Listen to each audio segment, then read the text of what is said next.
Hello বন্ধুরা, welcome back to our YouTube channel মারফিয়া। তো তোমরা কেমন আছো বলো? নিশ্চয়ই খুব খুব খুব ভালো আছো, আর আমিও ভীষণ ভালো আছি। তো আজকে একটা রোজ এক মন মেজাজ ঠিক করে তোমাদেরকে একটা ভিডিও নিয়ে চলে আসলাম তোমাদের কাছে।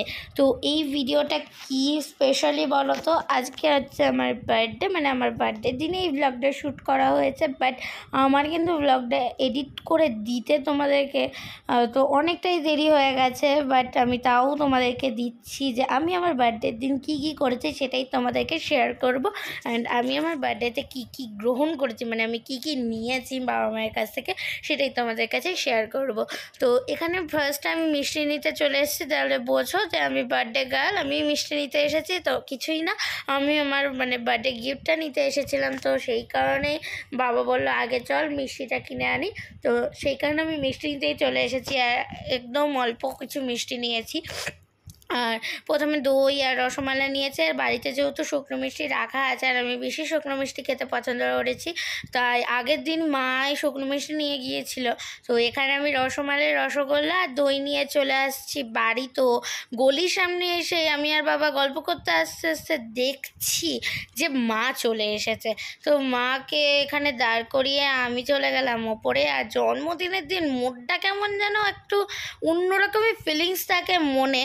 তো আজকে আমার বার্থডে, আজকে অনেক কিছু অনেক কিছু হবে, অনেক কিছু করবো। তো এইখানে আমি মিষ্টিটা রেখে এখন আমি যাচ্ছি আমার বার্থডে গিফট কিনতে। তো একবারে আহামরি আমি কিছুই বার্থডে গিফট কিনিনি।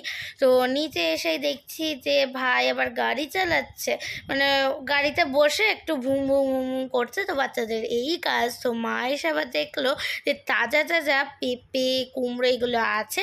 তো মা আবার দুটো তিনটে ওইগুলোই কিনে নিল। তো এখানে এসে আবার আমাদের গলি থেকে বেরিয়ে একটা দোকান আছে, তো সেখান থেকে আমি একটু কিছু চকলেট কিনতে গেলাম। তো এর আগের বছর আমি চকলেট কিনেছিলাম, 2 জার চকলেটের কিনেছিলাম। তো এবারও আমি সেই কারণে জার কিনতে চলে এসেছিলাম। এখানে ক্যান্ডিম্যানের একটু চকলেটস দেখছিল। এই চকলেটসটা আর দাম 110টা ছিল, 100 টাকা বলছিল। তো আরও জারটা যেহেতু নিতাম আমি, জারটা বলছিল আবার 250 পিস আছে, 240 টাকা। তো এই জারটা অনেকগুলো আছে। তো আমি এটা প্রেফার করি এই চকলেটটা এখান থেকে। আমি যদি চকলেট কিনতে হয় তো এই লজেন্সটাই কিনি। তো এগুলো আমি হয়তো 10-20টা এরকম কিনে রাখি, কারণ আমার স্ট্রেসটা খুবই কমে যায়। আমার চকলেট খেলে এত প্রবলেম হয় না আমার। তো এখানে আবার পালস লজেস কিনে নিলাম। আমি পালসের জারও কিনেছি, এমনি আমরা সামনে একটা জায়গায় যাব, তো সেই কারণে পালসের জারটাও কিনে রেখেছি। আর এখানে আবার আমি কিনছি জেলি লজেন্সের চকলেট, জেলি লজেন্স, অনেকগুলো জেলি লজেন্স। তো সেইটাও একটা প্যাকেট কিনে নিয়েছি, ওটা 50 টাকার প্যাকেট। আর 10টা এমনি পালস লজেন্স কিনেছি। তো আমি এখানে যাচ্ছি আবার আমাদের পাইকারি দোকানে যেতে। আর ওইখানে সেলসম্যান যেহেতু দোকানটা ছিল, তো ওখানে দামটা একটু বেশি বলছিল। তো মায়ের এখানে চেনা পাইকারি দোকান আছে একটা, তো হাই রোডের এইদিকে। তো সেই কারণে মা আবার এখানে চলে আসলো যে চকলেটস কেনার জন্য। তো এখানে এসে আমরা ভ্যারাইটিস চকলেটস দেখছিলাম। তো ওখানে প্রথমে মা পালসের কথা বলায় পালসের জারটাও দিয়ে দিয়েছে। তো এই যে পালসের জারটা, আর এমনি ওই চকলেটসটা আমি প্রেফার করি। আরেকটা ক্যান্ডিম্যানসেরই আর একটা এরকমই অন্যরকম চকলেটস। তো আরও মা চকলেটস দেখাতে বলছিল যে অন্যরকম কোনো চকলেটস আছে কি না।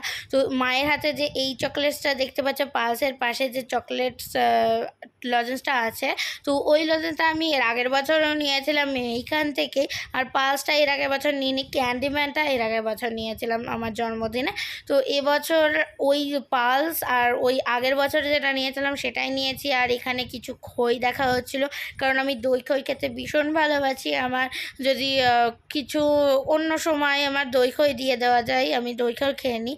আর পুজোর দই খই তো আরও ভালো লাগে আমার। তো মা দই চিড়ে এগুলোই নিয়ে নিচ্ছে একটু করে। তো এখানে আমি একটা সিস্টেম দেখলাম, এখানে কোনো দাঁড়িপাল্লা কিছুই নেই, এখানে একটা মেশিন লাগানো আছে। তো এইখানেই হয়তো আমি হয়তো ফার্স্ট দেখলাম, তোমরা হয়তো এর আগে দেখেছো। আর যে এর আগে দেখেছো তারা কমেন্ট করে জানাবে। আর এখানে মা আবার ডাল মুট কিনে নিয়েছিল। তো এটা 20 টাকার প্যাকেট, প্রথমে মা 5 টাকার প্যাকেট দেখে বললো যে এটা দুটো দিয়ে দাও। তো বলল যে তাহলে কি 20 টাকার প্যাকেট একটা দিয়ে দেবো? তো উনি বললেন যে হ্যাঁ দিয়ে দাও। তো সেই কারণে মা একটা 20 টাকার প্যাকেটও নিয়ে নিয়েছে। তো আমার হাতে দেখো সব কিছুই ধরা আছে, তোমাদেরকে দেখাচ্ছি। আর এখন আমি যাচ্ছি বাড়িতে ভাইকে গিয়ে তো সারপ্রাইজ দিয়ে দেবো। আর ভাইকে একেবারে পুরো না বলে এসেছি, ভাই জানেই না যে আমি এই দিকে চলে এসেছি। ও চেম্বারে বাবার কাছে গিয়েছিলো, তো সেই মুহূর্তে আমরা চলে এসেছিলাম। তো ও গিয়ে কিন্তু চুপচাপ থাকেনি, ও গিয়ে মায়ের কাছ থেকে আইসক্রিমের টাকা নিয়েছিল, দিয়ে আইসক্রিম খেয়েছিল, তবে ও চুপ ছিল। এমনকি মাকে বলেছিল, মা এটা দিদির বার্থডে হিসেবে আমাকে চকলেটসকে মানে আইসক্রিম খেতে তুমি আমাকে টাকা দাও। তো সেই কারণে মা দিয়েছিল, মানে মায়ে আইসক্রিমটা কিনে এনেছিল, মানে কিনে দিয়েছিল ওকে। তো আমি তো এখানে ভীষণ খুশি, ভীষণ ভীষণ খুশি যে আমাকে এত কিছু কিনে দেওয়া হয়েছে। তা আরেকটা আমি বলে দিচ্ছি প্রথমে, আরেকটা আমি পান্ডা পুতুলও কিনেছি, সেটা আমি তোমাদেরকে এখন দেখাতে পারবো না, কারণ আমার বার্থডে স্পেশাল ব্লগে এটা একেবারেই অ্যাড হবে না। কারণ কি করব বলো, আমি পান্ডাটা অর্ডার দিয়েছি কিন্তু কাকুটা আমাকে দিতে পারেনি, তো পরে আমাকে দেবে। তো সেটা আমি তোমাদের পরে দেখিয়ে দেবো যে পান্ডাস আমার চকলেটসগুলো। তো আর যা যা নিয়েছি। তো এখানে আমি বাড়ি এসে আবার ঘরে দেখছি যে উপরে দুটো পাখি বসে আছে, মানে আমাদের দুটো মণিকুচি। একটা মণিকুচি তো মারা গেছে, আমি তোমাদেরকে এর আগেই বলেছি। তো খাঁচা খোলা ছিল, ওরা উড়ে বসেছে, মানে ওরা কিন্তু সারাক্ষণ ওপরেই ঘোরাফেরা করে। তো এখানে এই যে চকলেটস তোমাদেরকে দেখিয়ে দিলাম, চকলেট। আর এইখান থেকে যে জেলি চকলেটসগুলো আমি কিনেছি, আর এই ছিল পালস। তো বন্ধুরা এখানে আমি এই বার্থডে স্পেশাল ব্লগ পার্ট 1টা শেষ করলাম। তো আবার দেখা হচ্ছে নেক্সট ব্লগে। নেক্সট ব্লগ দেখার জন্য চ্যানেলটা সাবস্ক্রাইব করো।